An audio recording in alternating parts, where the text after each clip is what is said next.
Welcome to MMA on the Rocks. My name is Bill Welker. You are listening to episode 359 of the podcast, unless you happen to be joining live on Facebook, X, or YouTube. If you want to catch the show live, subscribe on one or all of those platforms. Turn on your notifications so you know when the show is live. Like right now, today is Sunday, June the 23rd, and we are fresh off of the UFC's debut in Riyadh, Saudi Arabia. And it was an interesting card. A little bit awkward in the buildup, right? We were supposed to get Khamzat Chimaev versus Robert Whittaker in the main event. And there was a lot of buildup to that. And then Chimaev pulled out, and there was a lot of weird circumstances surrounding that and a lot of weird theories, some of which we covered on Thursday on the Picks and Pours episode. So I won't get into all that again. Life is hard sometimes, folks. That's why we have whiskey. So cheers to everybody who's going through a rough time. And if you turn to MMA on the Rocks because you're having a bad day and I brighten it up just a little bit, you are the most important person who listens to this program. So cheers to you. I'm sipping on some Old Tub. This is 100 proof bottled and bond bourbon whiskey. It's basically the original recipe for what would become Jim Beam. So without getting too bourbon nerdy on you guys, this was the first recipe, if you can guess. It was made like in a bathtub somewhere in Kentucky. And they would go on to perfect this recipe and turn it into what we know now as Jim Beam, one of the biggest bourbon distilleries in the world. So they kind of re-released this old-fashioned recipe and called it Old Tub. And here it is sitting in front of me. Can be picked up pretty cheap, around $20. I happen to get this one on sale at Lucan's here in the Tampa Bay area for, I think, $10.99. So if you can find it for that price, and if you live in the Tampa Bay area, it's an absolute steal. It's almost like it's like a more complex, higher proof Jim Beam is exactly what it is. They kind of perfected the recipe early on, and that's why they saw so much success in the bourbon world. As you all know, I mean, Jim Beam, to this day, one of the most popular brands on the market. I don't know that I should really be doing an episode tonight, but I've been skipping a lot of Sundays lately, so I thought I would get on and put one out. This will be a pretty brief one. I'm just going to do a very high-level recap of the Saudi Arabia card because a lot of things happened in the Kingdom Arena in Riyadh. So I got the feeling that a lot of people were counting Robert Whittaker out in this main event. I think people were counting him out when it was supposed to be Chimaev.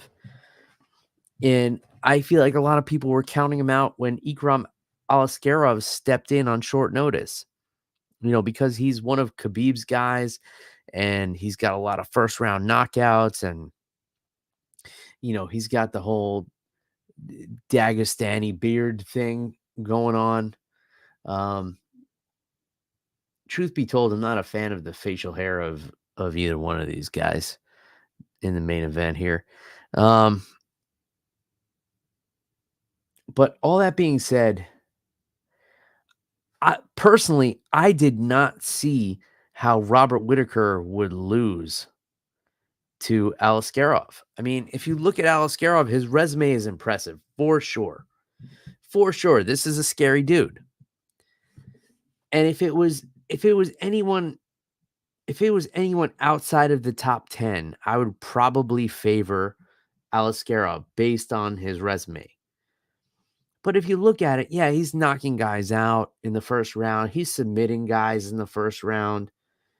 But his most notable win was probably over Phil Hawes, who is a tough dude, but, you know, let's face it, nowhere near the caliber of Robert Whittaker. He has not fought anyone even close to the stratosphere of Robert Whittaker.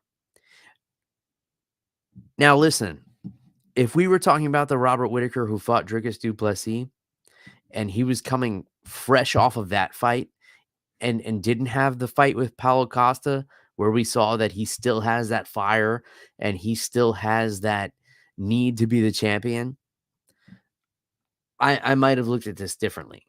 But when we saw Robert Whittaker bounce back from the Dricus fight, which, I'll take as a mulligan, it was an off night, whatever, maybe underestimated Dricus, whatever the case. If we were talking about that Robert Whittaker coming off of the Dricus fight, maybe I would have leaned towards Alaskarov a little bit. But we're talking about one of the greatest middleweights of all time in Robert Whittaker. I mean, the things he's done in this division is really outstanding. I mean, the fights with Yoel Romero, classic, right? And then just,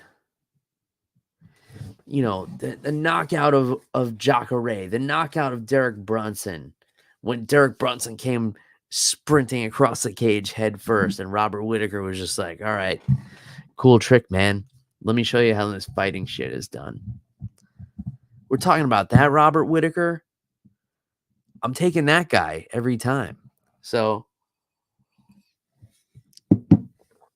Mark Fellows says he knows a guy who was counting Whittaker out, and it was my co-host on Picks and Pours, Matt the Mechanic. Oh, trust me, Mark, there will be plenty of ball breaking to come on this Thursday's episode when Matt and I link up. I've already been talking shit to him over text messages saying that, I should have done a side bet with him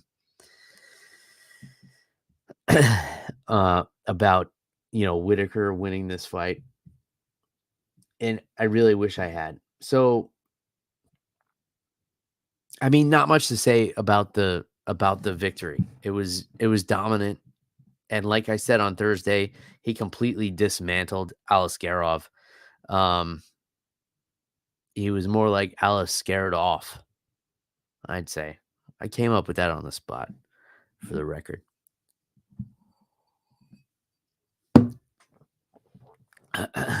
So, knocks him out in the first round, 1 minute, 49 seconds. Probably a little quicker than I even anticipated, but, I knew going into this that Robert Whittaker was just in a different league, and that's all there is to it. The question is, what's next, right? Because Dricus and Adesanya are booked to fight. I think we have to do Robert Whittaker and Sean Strickland, right? And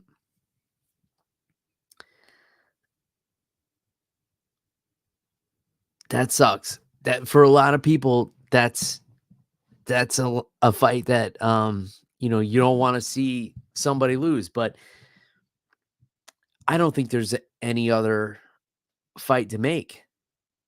It's got to be Whittaker and Strickland, right? Looking at this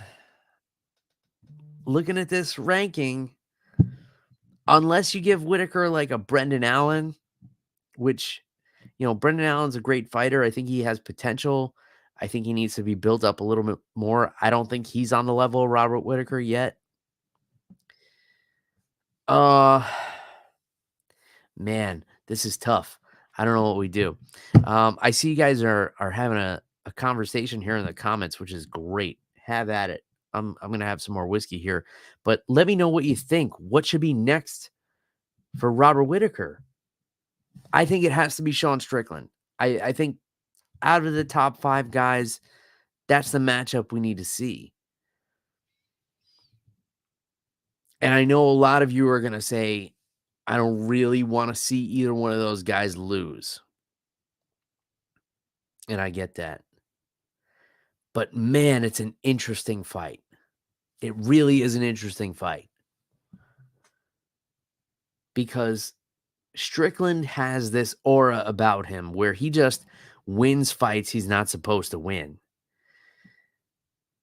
And he's damn sure not supposed to win against Robert Whitaker.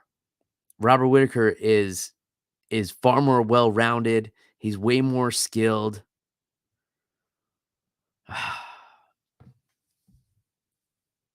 It really is a head scratcher of a fight, which makes it really intriguing to me. But I think that's what it has to be. That's what it has to be. Welcome, John Dong to the show.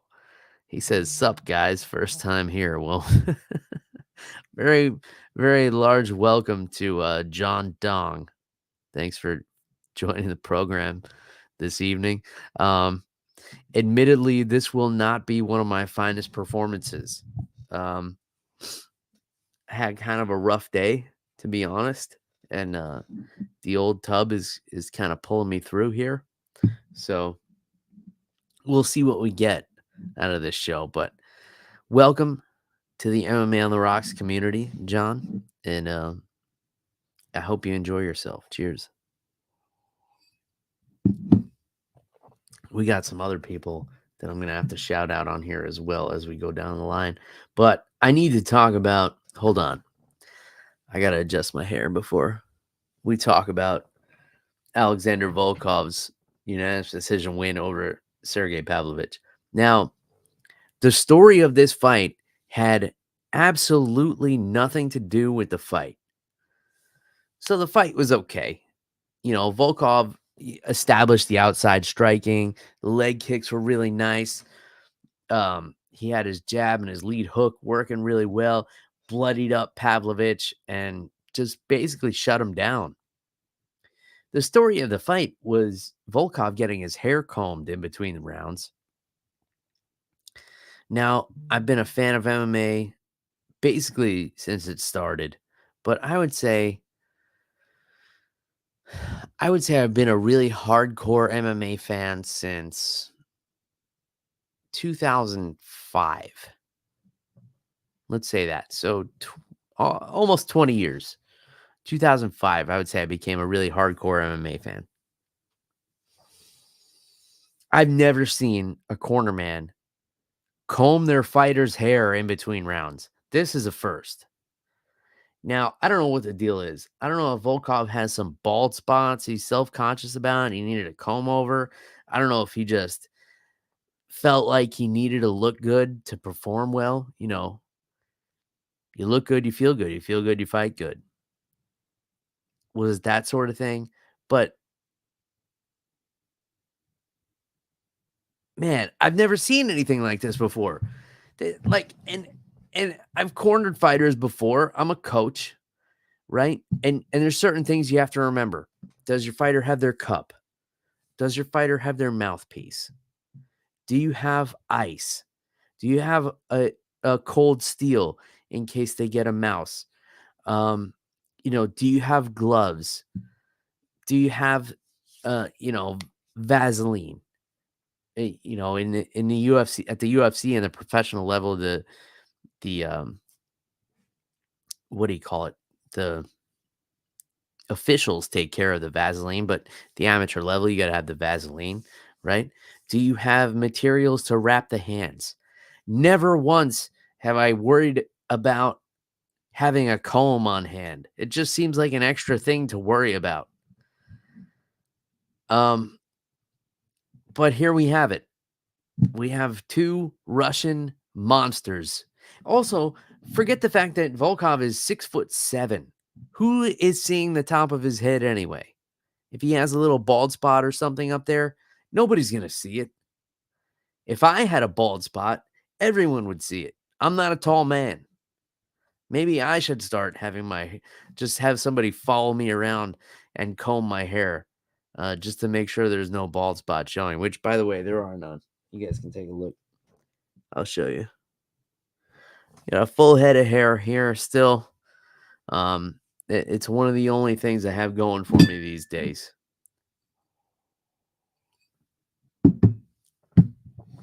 You guys are going wild in the comments. I'm going to have to catch up with them in a minute. But I'm going to wait for the next fight to do that. The other story of this fight was after it was over, clearly Volkov won. Pavlovich was pretty bloodied up. Volkov goes over to bury the hatchet. I guess these two have trained together. Maybe there was a little bit of bad blood. So Volkov goes over, tries to shake Pavlovich's hand. Pavlovich turns around and double-handed shoves Volkov away. I didn't like that. And I'm a big fan of Pavlovich. I like the way he carries himself. I like the way he talks. I love the way he fights. He's always exciting, except for last night. It wasn't a very exciting fight. But, crazy knockout power. I still think he has a bright future in the heavyweight division. He went down a few pegs for me. You had 15 minutes to hit the guy as many times as you wanted. Don't do it after the fact. Don't shove the guy. You couldn't get close to him because he's too tall and too rangy. That's your fault, right? You had an opportunity while you were in there with him during a sanctioned fight to hit him. Don't hit or shove the guy when it's done and over with. That's in really poor taste. And I don't like that. I don't like that shit at all. So I'm still a fan of Pavlovich, and I'll look forward to his next fight, but I hope he really reflects on that moment and regrets it. Let's see. All right, folks. This is historic. We have someone who has been here from day one of the MMA on the Rocks podcast, and it is Jeff, the Animal Wilson. Jeff says, Bill, what do you think about Volkov's call out of John Jones? I don't think it happens. Well, Jeff, I don't think it happens either. Obviously, John Jones has many options on the table. I don't know if he'll take any of them. I don't know if we ever see John Jones fight again. I think he comes back and takes a Stipe fight and then retires. So it probably was not the best call out to make. So I didn't hear him say it, but here we are. Jeff the Animal Wilson also says Kelvin Gastelum should be banned from the UFC. I would be very sad to see that happen. I want to talk about the Kelvin Gastelum Daniel Rodriguez fight, but let's talk about this. Obviously, Jeff is upset here because of the weight thing with Kelvin, and this has been a reoccurring issue. And I think people would have been a lot more forgiving if Kelvin Gastelum didn't have a history with missing weight. Now, he was on the Ultimate Fighter at 185 pounds. And then when he got off of there, after winning it, he moved down to 170 pounds, which should be his true weight class. He missed weight a few times, most notably, I think, against Tyron Woodley. And basically, he was one of the first examples of the UFC forcing him to move up a weight class. So he did. He moved up to 185 and went on a phenomenal run. almost became champion, had one of the best fights I've ever seen in my life against Israel Adesanya. That fight was amazing. That's one of those fights that if somebody wasn't a fan of MMA and you wanted to make them a fan of MMA, you show them that fight. That fight was incredible. He knocked out Michael Bisping at 185 pounds. So he decides to go back down to 170, loses a fight to Sean Brady, now comes into this fight against Daniel Rodriguez. And let's call it like it is. Kelvin Gastelum is a more skilled fighter than Daniel Rodriguez. I would have really liked to see this kind of performance if they fought at 170. But Kelvin contacted Daniel Rodriguez's camp and said he wasn't going to be able to make 170 pounds. Daniel asked for a catch weight of 180. And Kelvin said, I'm not going to be able to do that either. Let's do 185. So, and Daniel Rodriguez said at the time that he heard this, he was walking around 179. You know, he was already cutting weight. Poor sportsmanship, poor taste, poor professionalism on the part of Kelvin Gastelum. And I know the UFC is not happy with him, and supposedly he had something really shitty go down during the training camp.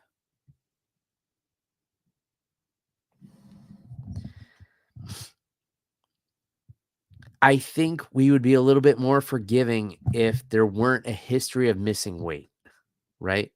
Like if Kelvin Gastelum never missed weight, and this was the first time and this sort of thing happened, and he said, look, I had some crazy shit go on during my training camp. You guys don't understand.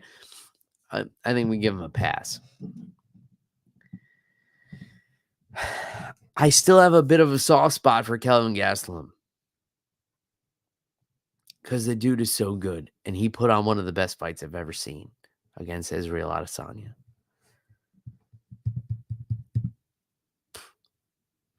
But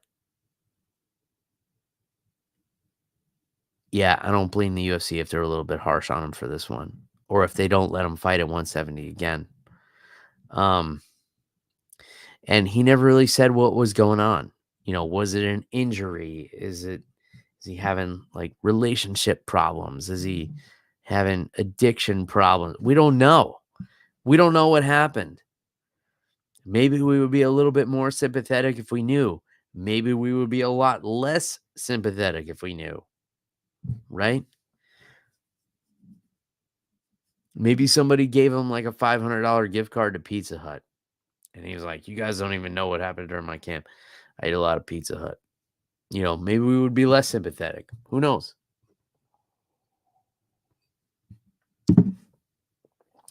In any case, I'm glad you guys are having a good time in the comments here. I'm really enjoying this, actually. It's a bit of a distraction. And like I said, I'm not in my most focused state right now. But hey, we're all here for a good time, right? So it's been a pretty shitty day for me. So I'm glad I'm able to get on here and let loose a little bit. I'm glad you guys are letting loose in the comments. Keep on keeping on down there. So Kelvin Gastelum, I feel like I'm not even talking about any of the fights tonight. So Kelvin Gastelum looked okay against Daniel Rodriguez. Daniel Rodriguez looked exceptionally tan. You know, we haven't seen him in over a year. I think since he suffered that knockout from Ian Gary. And he came back looking super tan. Looked like he's been spending time here in Florida. And, you know, Gastelum kind of ran away with it in the third round, hit that takedown. But other than that, the fight was, you know, nothing to phone home about. Let's talk about probably my favorite prospect right now, Sharabutin Magomedov, This guy, I don't know what it is about him. I think it's just because he's just like a scary ginger Russian monster. I think I think that's really the main appeal of this guy. So this fight was crazy with Antonio Truccoli. So Truccoli had an egregious fence grab in the first round, and Mark Goddard warned him pretty sternly. And Shara Bullet had a more egregious fence grab in the second round, and he was pretty much not warned at all. So I don't know. I guess Mark Goddard showed a little bit of bias there, or maybe he felt like he couldn't reprimand Shara Bullet as harshly because he wouldn't understand. It wasn't, there's the language barrier. I don't know. I don't know what the thought was, but basically, Sharabutin would have been taken down in that second round. Let's all be honest. Um, Comes out in the third round and gets the knockout victory. The whole fight, the story was, Tricoli's pressure versus Sharabullet's speed. The speed of his kicks, phenomenal. The speed of his punches, much quicker than Tricoli. But Tricoli was doing a good job of pressuring, getting him up against the cage, um, kind of wearing him down a little bit. But yeah, the fence grab thing was weird because Mark Goddard comes down really hard on Trocoli in the first round for the fence grab. And then Shara Bullet does it. And guys, listen, the, I I've been a fan of Shara Bullet since before his UFC debut. I've been putting this guy on a pedestal for the longest time. That was one of the worst fence grabs I've ever seen. And Mark Goddard he did one of these. Like, oh, did you grab the fence? Yeah, you shouldn't do that. Um, so in any case, the record books are going to show knockout win for Sharabut and Magomedov, and I'm not mad about it. Bo Nickel called him out. So are we going to have an East versus West ginger showdown here? Is that what we're going to have? I got to say, I don't like that matchup for Magomedov. Based on what I have seen of his grappling, I don't think Bo Nickel would have too much trouble getting him to the ground, which is why I want to see Sharabutin fight nothing but strikers from here on out. And that's what we should do. Yeah, that's what we should do. All right. Going back to the comments a little bit here, John Dong wants to know who would win, Prime Dillashaw or Sean O'Malley. Well, John, since you're new to the show, I will tell you that I think Prime and juiced up TJ Dillashaw is the greatest bantamweight of all time. And I have had co-hosts on this show who vehemently disagree with that point, but I think he's the greatest bantamweight of all time. So yeah, I think Dillashaw beats Sean O'Malley, but if it were to happen right now, I don't like his chances. But if it's prime Dillashaw, like Team Alpha Male Dillashaw, height of steroids Dillashaw, before getting caught with steroids Dillashaw, I'm going with TJ Dillashaw over Sean O'Malley for sure. For sure. Now, if it's prime TJ Dillashaw against Merab Dvalishvili, I don't know. I'd have to think on that one. But prime Dillashaw destroys Sean O'Malley, I think. I don't think it's even close. I don't think it's even a fair fight. All right, let's get through the rest of this. Volkan Ozdemir knocks out Johnny Walker in the first round. So we talked about this on Thursday as well. Matt the Mechanic picked Johnny Walker in this fight, I believe. And my only point of contention was that Johnny Walker wins fights by knockout when something bizarre happens. When somebody leaves an opening and he's able to throw like a wild flying knee. And my argument was that Ozdemir fights very tight. He doesn't make a lot of mistakes. You know, he stays with a high guard. He picks his shots. He throws everything with a lot of power. And that's exactly what he did with Johnny Walker. There was nothing out of the ordinary that we saw from Volkan Ozdemir. So he's able to knock Johnny Walker out cold. Now the question becomes, what's next for Ozdemir, who is ranked 9th at the time? Johnny Walker is ranked 7th, so I imagine they'll just kind of flip places there. He kind of called out Jan Blachowicz and Jamal Hill. I would love to see either of those fights. So, yeah, if you told me Ozdemir and Jamal Hill, that's a great fight. I'm tuning in for that. I'll be honest with you guys. I did not catch the prelims of this card. I had a lot of things going on. It was on early in the day. I actually watched the main card pretty much like at the regular time it would normally air. I think it came on at like 5 p.m. here. I watched it at 10 p.m. or whatever it was. So I didn't see the prelims, but I heard that Nasrat Haqparast over Jared Gordon was a robbery. That seems to be what people are saying. Jared Gordon probably should have won the fight. It was a split decision win for Nasrat Haqparast. So Kelvin Gastelum and Kelvin Gastelum Jr. both walking away with wins. What did you guys think? How did you score it? Should I go back and watch it, or would it just be a waste of time?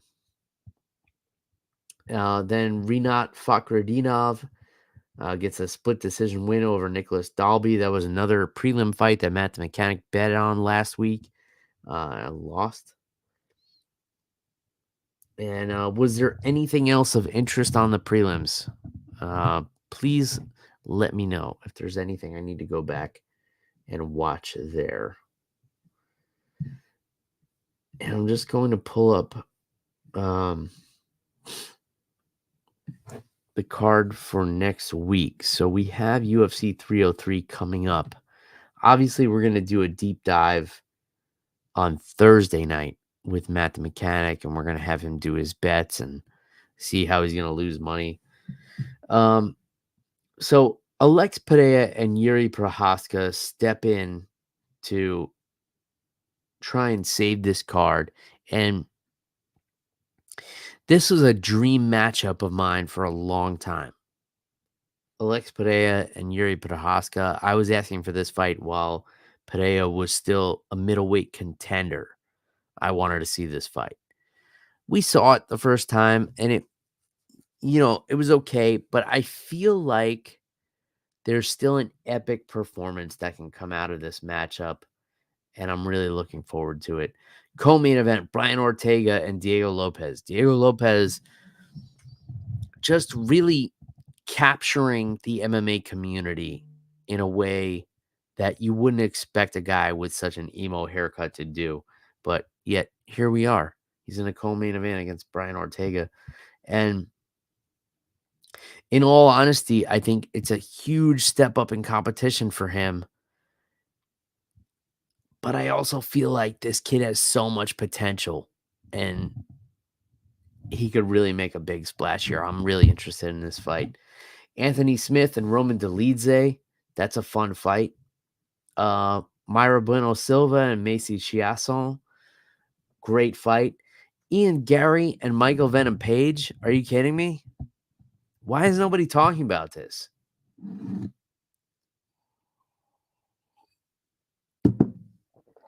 That's a fucking awesome fight. I can't wait to get Math and Mechanics picks next week. This is a great card. We got Joe Pfeiffer and Marc-Andre Barriault. That should be fun.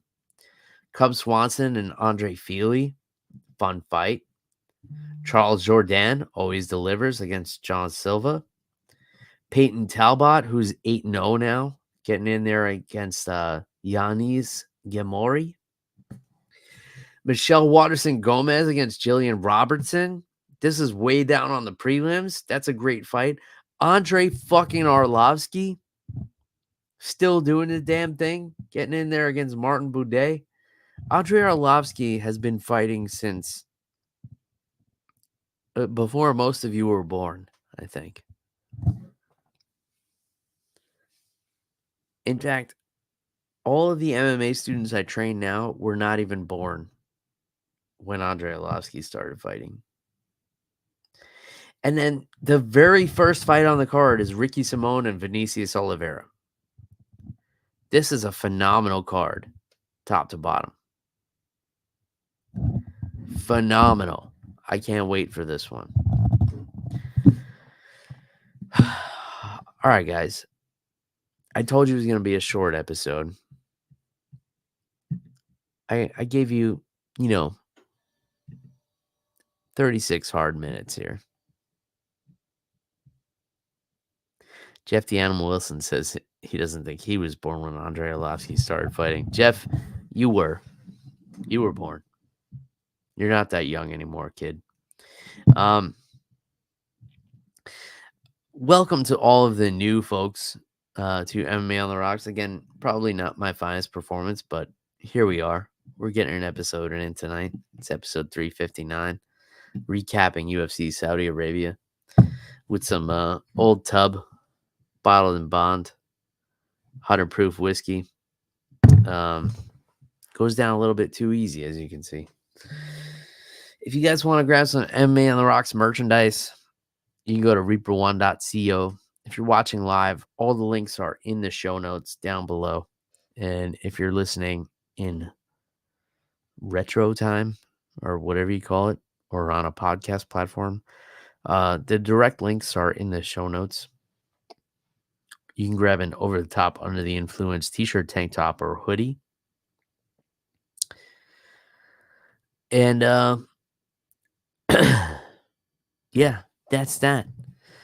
You can also grab some fighter merch and stuff like that. You can use the same promo code MMA Rocks 10. Save yourself 10% on your entire order. And if you guys want to see what Jeff the Animal Wilson looks like, you can wait till the end of the outro video here that I'm about to play. It is a photo from episode 1 of MMA on the Rocks, which I don't believe is available anywhere on the internet. If you have access to it, congratulations to you. But it wasn't pretty, and neither was this. But I appreciate all of you.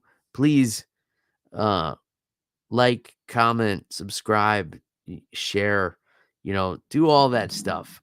Everything that helps out. It's much appreciated. But if all you do is sit there and listen, I appreciate that too. Until next time, cheers, everybody. Goodbye.